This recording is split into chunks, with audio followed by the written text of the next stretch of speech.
1986년 1월 28일에 전 세계를 놀라게 했던 일이 있었습니다.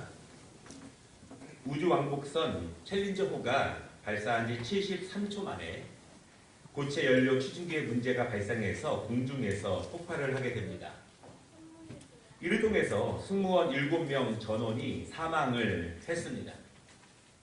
수년간 연구했고 또한 많은 비용이 들어갔고 또 많은 사람들의 땀과 노력이 들어갔는데 아주 작은 부품의 문제 때문에 우주선 전체가 그 목적을 이루지 못하고 폭발해 버린 것입니다.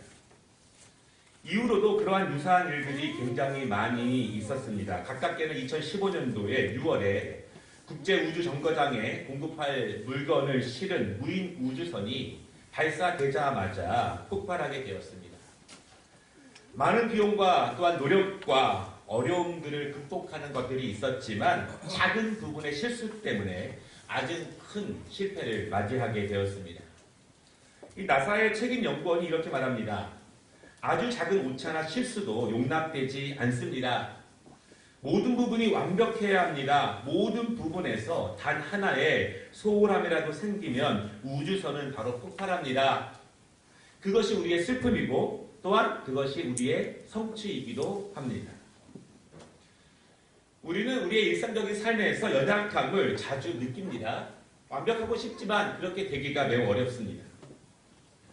우리는 작은 실수라든가 작은 게으름이라든가 작은 연약함들을 그냥 넘길 때가 많죠. 여러분 그렇지만 그것이 계속 반복되면 나쁜 습관이 되고 그 나쁜 습관이 굳어지게 되면 자기 자신이라든가 가족이라든가 공동체에 큰 어려움을 주게 됩니다. 그럼에도 우리는 우리의 연약함들이 드러날 때가 많고 또한 그러한 실수가 매일매일 반복될 수밖에 없습니다. 더 중요한 것은 영적인 문제입니다. 왜냐하면 영적인 부분은 눈에 보이지 않기 때문에 그렇습니다. 우리는 신앙생활을 통해서 우리의 영혼과 우리의 삶이 더 정결해지도록 더 경건해지도록 노력하고 더욱더 성령님을 의지하면서 우리가 살아가야 합니다. 왜냐하면 작은 죄악의 씨앗들이 자꾸자꾸 쌓이다 보면 우리의 전체를 망가지게 하는 그런 일이 닥치기도 하고요. 복종되지 않는 작은 죄성들이 많아지게 되면 우리 전부를 망칠 때가 굉장히 많이 있습니다.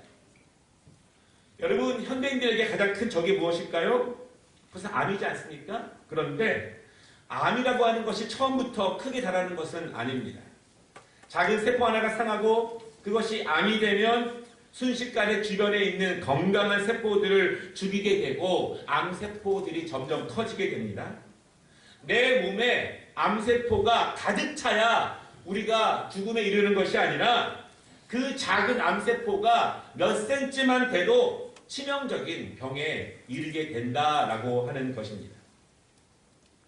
내 몸에 보이지 않는 내 몸이지만 내 몸도 자주 점검하지 않고 또한 건강에 유의하지 않으면 그 작은 병연균이 치명적인 질병이 되고 그것이 큰 고통이 된 이후에야 우리가 깨닫는 것처럼 내 영혼의 상태를 자주 돌아보지 않으면 말씀과 기도로 자주 점검하지 않으면 그 치명적인 죄성들이 나 자신을, 우리의 가정을, 우리의 공동체를 넘어뜨리게 되는 그런 일도 나타날 수 있다라고 하는 것입니다.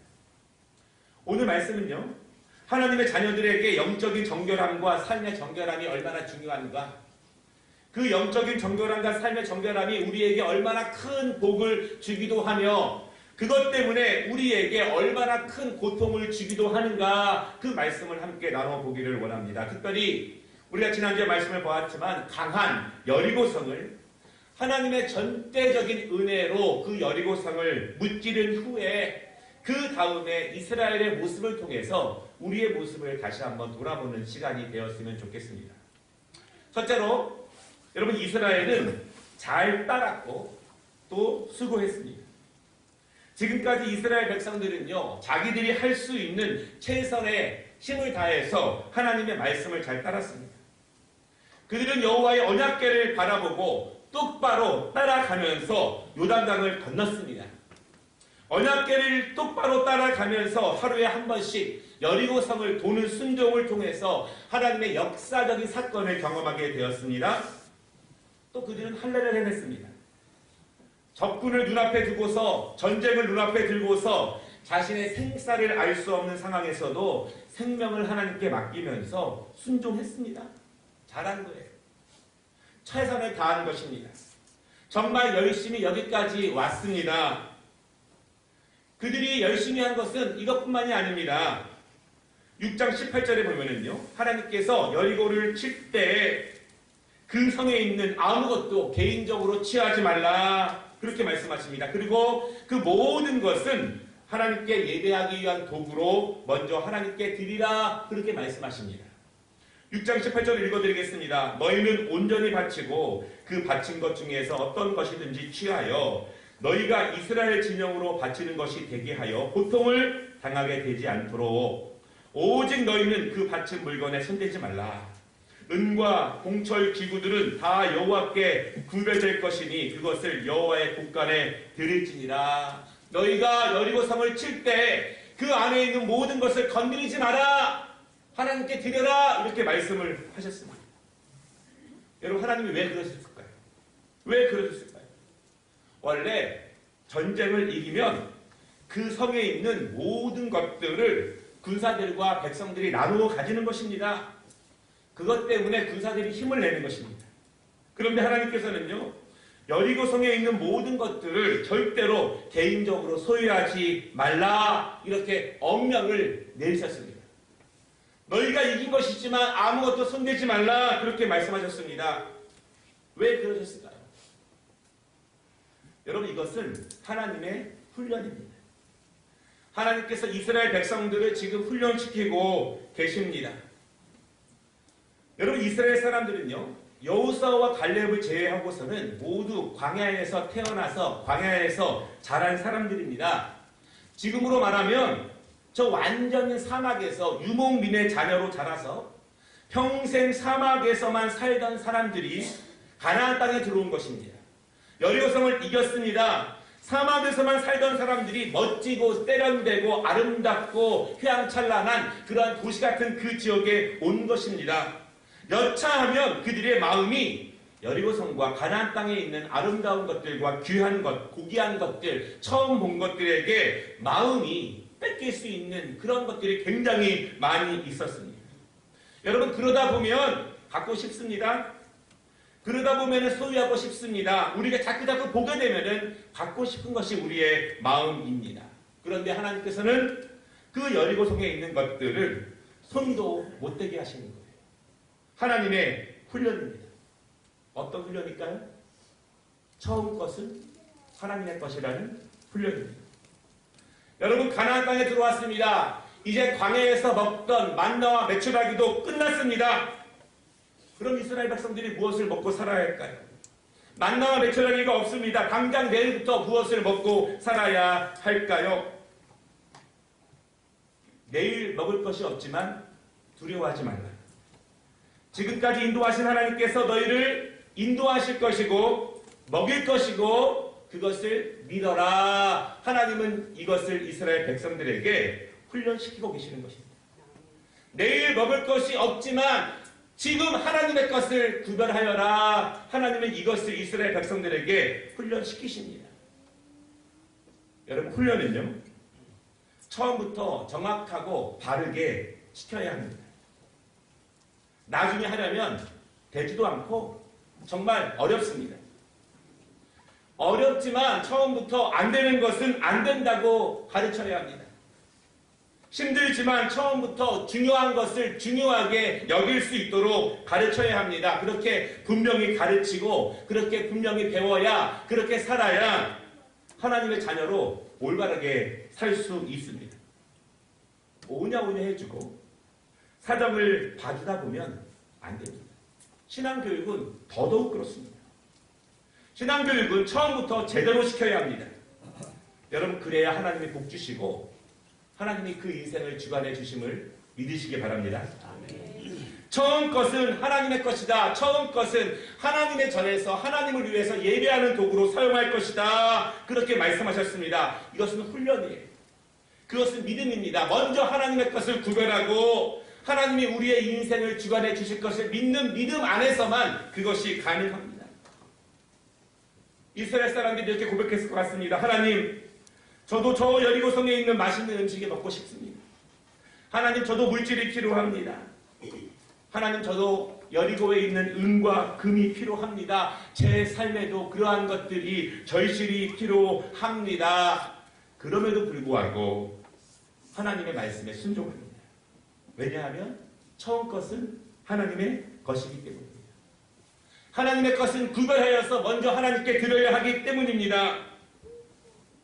지금 우리도 너무 필요하지만 말씀에 순종할 때 하나님이 이후로도 채우실 것을 믿기 때문에 이것을 먼저 하나님의 말씀대로 하나님께 드립니다.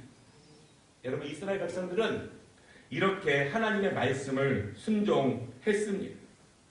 나도 필요하지만, 지금 필요하지만, 내일 걱정되지만 먼저 하나님의 말씀에 의해서 하나님의 것을 구별하여서 하나님께 온전히 드리는 것이 순종이고 믿음입니다.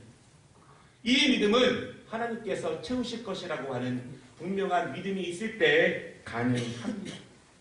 사랑하는 여러분, 이 은혜를 날마다 경험하시기를 주님의 이름으로 축원합니다. 아멘. 먼저 구별할 때마다 하나님이 날마다 채우시는 은혜를 매일매일 경험해 보아야 우리가 또 다른 것을 하나님께 말씀대로 순종하며 나아갈 수 있습니다. 한 농장에서 소가 잉태를 했습니다. 배가 큰데 수의사가 와서 말하기를 쌍둥이라고 말을 하는 거예요. 그 소 주인이 너무너무 기뻐서 집사님인데 교회에 와서 감사를 합니다. 목사님, 하나님께서 쌍둥이를 주셨습니다. 하나님의 은혜입니다. 한 마리는 반드시 하나님께 드리겠습니다. 그렇게 말씀을 드리는 거예요. 그리고 시간이 지났습니다. 분명히 송아지가 태어날 때가 지난 것 같은데 아무 소식이 없습니다. 어느 날 그 집 송아지 중에 한 마리가 태어나면서 죽었다는 이야기를 전해 듣게 되었어요. 그리고 주일에 그 집사님이 와서 이렇게 말합니다. 아이고 목사님, 안타깝게도 하나님께 드리기로 한 그 송아지가 하필 죽었습니다. 하필 그게 먼저 죽었어요. 여러분, 이스라엘 백성들은 최선을 다해서 하나님의 말씀을 듣고 순종했습니다. 6장 24절에 보니까 이렇게 말합니다. 무리가 그 성과 그 가운데 있는 모든 것을 불로 사르고 은금과 동철 기구는 여호와의 집 곳간에 두었더라. 믿으십니까? 순종했습니다. 자신들도 필요하지만 하나님의 말씀에 순종했습니다. 처음 것은 하나님의 것이고 하나님의 것은 반드시 구별해야 하기 때문에 그렇게 드렸습니다. 바라기를 여러분, 하나님의 것을 구별할 때 하나님이 채워주신다는 사실을 믿으시기를 바랍니다. 우리의 물질도 그렇지만 우리의 시간도 우리의 마음의 중심도 하나님께 드릴 때 하나님이 채워주시는 은혜가 우리 성도들의 삶 가운데, 가정 가운데, 지경 가운데 충만하시기를 주님의 이름으로 축원합니다. 두 번째는요, 그럼에도 불구하고 더 정결해야 합니다. 왜냐하면 하나 때문에 전체가 망할 수 있기 때문에 그렇습니다. 여리고성을 이긴 이스라엘은 이제 두려움이 없습니다. 하나님의 말씀대로만 순종하니까 강한 여리고성도 잘 이길 수 있었습니다. 이제 이대로 나아가면 가나안을 정복하는 것도 시간 문제입니다. 그런데 눈앞에 아이성이 있습니다. 이름처럼 작은 성입니다. 여러분, 이 여호수아는요, 작은 성이라고 소홀히 하지 않습니다. 여리고 때처럼 정탐꾼을 보내서 정탐하게 합니다. 그런데 3절에 보니까 정탐꾼들이 뭐라고 말하냐면 그 성은 매우 작아서 2,000명, 3,000명의 군사만 보내도 충분히 이길 수 있다, 이렇게 자신만만하게 보고를 합니다. 그리고 여호수아는 그 말을 듣고 3,000명의 군사를 보냈습니다.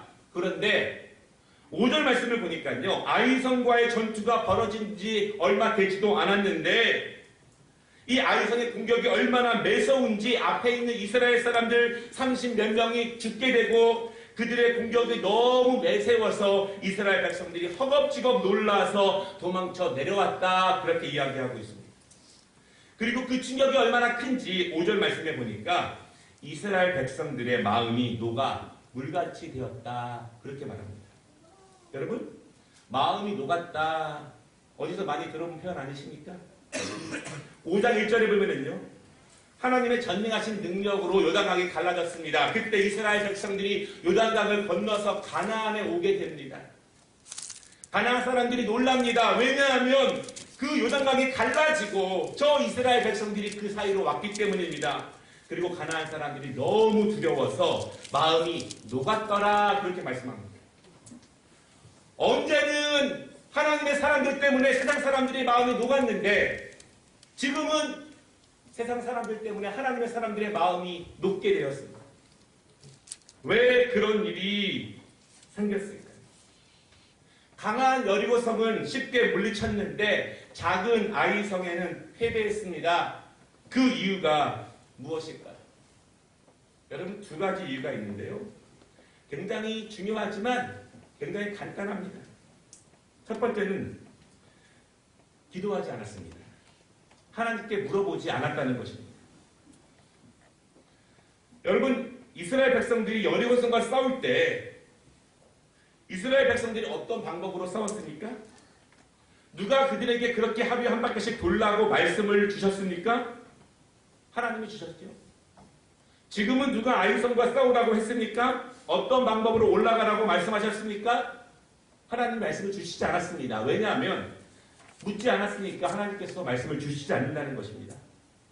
여러분, 큰 일을 만났을 때에만 하나님께 물어보는 것이 아니라 작은 일에도 하나님께 기도하는 사람이 되시기를 바랍니다. 큰 일이 있을 때마다 울며 불며 기도하는 것, 그것도 중요하겠지만 아무 일도 없을 때 작은 일을 만날 때마다 범사에 매 순간마다 하나님 앞에 기도하는 은혜를 받으시기를 바랍니다. 한 신학자가 이렇게 말합니다.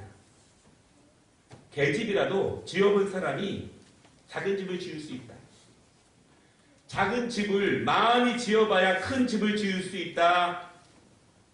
지금 맡겨진 작은 일에서 하나님의 은혜와 능력을, 그 열매를 경험해 보지 못하면 큰 일을 감당할 수 없다. 더더욱 큰 일이 맡겨지지도 않는다. 여러분, 구멍가게도 제대로 감당하지 못하는 사람에게 하나님이 큰 기업체를 주시겠습니까? 개집도 못 지어본 사람이 큰 집을 짓겠다고 말해봤자 아무런 소용이 없습니다. 지금 내게 맡겨진 그 작은 일 가운데서 날마다 공급하시는 하나님의 은혜와 하나님께 더 가까이 나아가는 우리의 신앙의 사모함과 간절함이 충만해졌을 때 하나님이 그 삶의 지경을 점점 넓게 인도해 주심을 여러분 믿으시기를 바랍니다. 오늘 이스라엘은요, 여호수아는 하나님께 기도하지 않았고 묻지도 않았습니다. 만만하니까, 이것은 내 생각으로도 충분하니까, 이것은 하나님이 굳이 도와주시지 않아도 괜찮으니까 내가 결정하고 내가 판단합니다. 여러분, 그렇지만 패했습니다. 하나님이 함께 하시지 않으면 이스라엘은 아이성의 상대도 되지 않습니다. 하나님이 함께 하시지 않으면 여러분, 우리가 얼마나 연약하고 미약한 존재라는 것을 여러분 고백할 수 있겠습니까? 하나님이 도와주시지 않으면 하나님의 사람은 아무것도 아니라는 사실을 여러분 믿으시기를 바랍니다. 우리는 그래서 기도하고 기도하면서 기도의 은혜가 우리의 삶 가운데, 특별히 범사에 날마다 채워지고 채워지는 은혜가 필요합니다. 바라기는 여러분, 충분히 기도하고 그 응답을 가지고 결정하며 행동하는 습관을 계속 들이시기를 바랍니다. 먼저 결정하고 통보하지 마십시오. 먼저 결정하고 기도하지 마십시오. 내 뜻이 그래도, 내 마음이 그래도, 내 계획이 그래도 기도해 봐서 하나님이 기뻐하시지 않으면, 하나님의 방법이 아니라면 과감히 내려놓아야 합니다. 하나님이 원하시는 응답이 아니라면 반드시 내려놓으시기를 바랍니다. 여러분, 작은 일도 하나님의 뜻대로 행하는 습관을 들여야 합니다. 그래야 그것이 삶이 됩니다. 그렇게 살아갈 때 우리가 하나님 앞에서 복 있는 자가 되는 것입니다.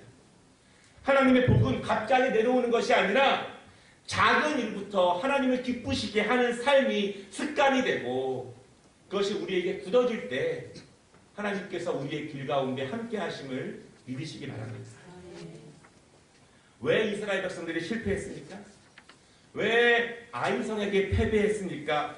두 번째 이유는 모두가 전부가 하나님을 잘 따른 것은 아닙니다. 하나님께서는 여리고성의 모든 것을 손대지 말고 하나님께 드리라 그렇게 말씀하셨습니다. 그리고 이스라엘 백성들은요 잘 순종했다 그렇게 말씀을 드렸어요. 그런데 모두는 아니다, 전부는 아니다. 오늘 1절 말씀을 보니까 이스라엘 백성들이 순종했지만 아간이 온전하지 않았다. 그가 은금과 의복을 보고 탐이 났다. 그래서 자기 처소에 숨겼다. 그렇게 말씀하고 있습니다. 여러분 이렇게 말할 수 있어요. 거의 모두 99.9%가 순종했는데 한 명만 거역했는데 그 정도면 봐주셔야 되는 거 아닙니까? 이스라엘 인구가 정말 많은데 그 중에 한 명이 순종하지 않았다고 해서 이렇게까지 하는 것은 너무한 것이 아닌가요? 그렇게 말할 수 있습니다. 여러분 그럴 수 있어요. 우리끼리는 그럴 수 있습니다. 그러나 하나님께서는 이스라엘에게 바른 길을 알려주시고 바른 길을 훈련시키십니다. 아예 처음부터 죄의 모양은 그 싹이라도 자르고 정결함을 생명처럼 여기도록 하나님은 이스라엘 백성들을 훈련시키십니다. 광야에서 자란 사람들이 발전된 가나안 땅을 살아갈 때 처음부터 하나님의 법대로 사는 법을 정확하게 알려드려야 합니다. 어떤 분들이 그래요. 목사님 말씀을 드리면 은혜로운데 부담이 되고 너무 힘들어요. 여러분 그렇다고 해서 제가 적당히 사십시오. 밥만 지키십시오. 그렇게 말씀드릴 수는 없지 않습니까? 저도 이 말씀 때문에 씨름하고 더 온전하기 위해서 기도하고 나아가지만 우리 모두가 분명한 기준은 적당한 것이 아니라 50% 90%가 아니라 온전함으로 하나님의 말씀을 따라가기 위한 것을 목표로 삼고 그렇게 나아가야 함을 여러분 믿으시기를 바랍니다. 제가 토론토에 있을 때 저희 교회 전도사님 한 분이 늦게 오셨어요. 제가 얘기했습니다. 전도사님 왜 늦게 오셨습니까? 그러니까 하는 말이 늦은 적 한두 번밖에 없지 않습니까? 그렇게 얘기하시더라고요. 제가 뭐라고 했냐면 전도사님 그럴 수 있지만 평생 안 늦을 각오로 하십시오. 평생 안 늦을 각오로 부족하고 넘어질 때가 있지만 최선을 다해서 온전함을 추구할 수 있는 마음으로 우리가 주님을 섬겨 나아가야 합니다. 그것이 쌓이고 쌓이면 우리의 생활 자세가 되고 생활 태도가 됩니다. 어디를 가든지 복 있는 자의 모습으로 나아갈 수가 있습니다. 사탄이 우리를 유혹하는 것은 커다란 죄를 범하라고 유혹하는 것이 아닙니다. 이 정도면 괜찮아, 한 명쯤은 괜찮아, 지금은 괜찮아, 내일 해도 돼, 다음에 해도 돼, 지금은 때가 아니잖아, 지금은 너에게 집중해, 너 말고 다른 사람이 해도 충분해. 아간의 마음속에 두 가지의 마음이 충돌합니다. 여러분 아간이 하나님의 말씀을 모르지 않았습니다. 그의 마음에 한 가지 마음이 이런 거예요. 하나님이 아무것도 손대지 말고 여호와의 전에 드리라고 했지. 맞아, 그래야 해. 그것이 하나님의 뜻이고 그렇게 해야 하나님이 축복하실 거야. 아간은 압니다. 그러나 반면에 이런 마음도 있습니다. 그런데 너무 갖고 싶어. 나도 필요해. 이렇게 여리고성이 크고 이렇게 많은 금은보화가 있는데 지금 내가 이 정도 가져간다고 해서 큰일이 일어나겠어. 여러분 아간은 그의 속사람이 아니라 성령의 음성이 아니라 겉사람, 자기의 상황, 자기의 외적인 사람, 옛사람의 모습으로 결정을 하게 됩니다. 그가 하나님의 말씀을 몰랐습니까? 알았다는 거예요. 그 마음에 늘 충돌이 벌어집니다. 우리 마음에 늘 그런 충돌들이 벌어집니다. 그런데 결국 아간은 마음이 언니로 돼 육신의 결정을 따라갑니다. 여러분 이렇게 자꾸 버릇이 들면 습관이 됩니다. 자연스러워지고 일상적인 삶이 됩니다. 이렇게 되면은 망합니다. 혼자만 망하는 것이 아니라 가족이 망하고 가문이 망하고 공동체가 망합니다. 어마어마한 이스라엘 군사들이 아이성과의 전투에서 죽게 되었습니다. 여러분 우리도 비슷합니다. 우리가 하나님의 말씀을 몰라서 넘어지고 쓰러지는 것이 아닙니다. 알지만 아는 것으로 충분하지 않습니다. 그 말씀을 지키는 것이고 그 말씀대로 사는 것입니다. 내 마음에 두 가지의 마음들이 충돌될 때 내 육신을 유혹하는 것들을 쳐서 복종시키는 훈련으로 우리의 몸과 마음을 습관화들여야 합니다. 오직 하나님의 말씀만이 나를 살리고 나의 가족을 살리고 내 영혼이 살 때 내 범사가 살 수 있다는 믿음으로 그렇게 나아가야 한다는 사실을 여러분 믿으시기를 바랍니다. 말씀을 마치겠습니다. 여호수아의 위대함이 이때 나타납니다. 믿음의 사람의 능력과 그의 믿음은 어렵고 고통당할 때 찬란하게 빛납니다. 백성들의 마음이 녹았습니다. 왜 이런 일들이 벌어졌는지 모릅니다. 여호수아도 모르는 거예요. 그렇지만 늦었지만 뒤늦게라도 하나님 앞에 무릎으로 나아갑니다. 여러분 우연은 없습니다. 하나님의 사람들에게 일어나는 일에는 우연은 없습니다. 다만 하나님의 뜻이 있을 뿐입니다. 우리는 그 뜻을 빨리 알아채려야 합니다. 6절에 보니까 여호수아와 장로들은 여호와의 궤 앞에 엎드립니다. 머리를 쳐박고 우는 거예요. 말씀을 보니까요. 한두 시간 그렇게 한 것이 아니에요. 해가 저물도록 안타까운 마음으로 처절한 마음으로 그렇게 엎드려 있습니다. 그리고 7절에 기도하는 거예요. 하나님 아버지의 뜻이 무엇인지 알게 하여 주옵소서.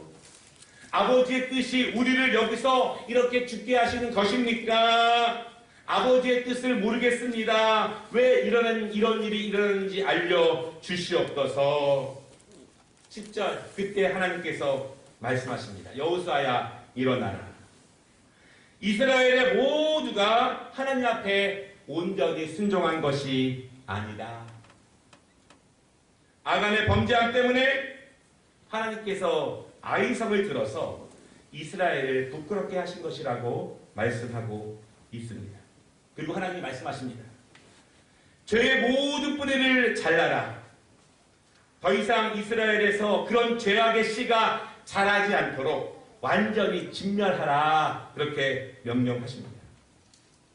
사랑하는 여러분, 우리의 몸에 있는 또 그 암덩어리가 아주 커져서 우리의 목숨이 이태로워지는 것이 아니라 조금만 자라도 우리는 죽을 수 있습니다. 우리의 죄가 그런 것입니다. 작은 씨앗일 때 잘라내지 않으면 그것이 자라도록 그냥 두면 그렇게 습관을 들이면 돌이킬 수 없습니다. 이스라엘 백성들 정말 수고했고 지금까지 하나님의 언약궤를 잘 따라서 여기까지 왔습니다. 그런데 더 온전해야 합니다. 더 정결함을 추구해야 합니다. 잘 훈련되면 하나님이 크게 사용하십니다. 역사하십니다.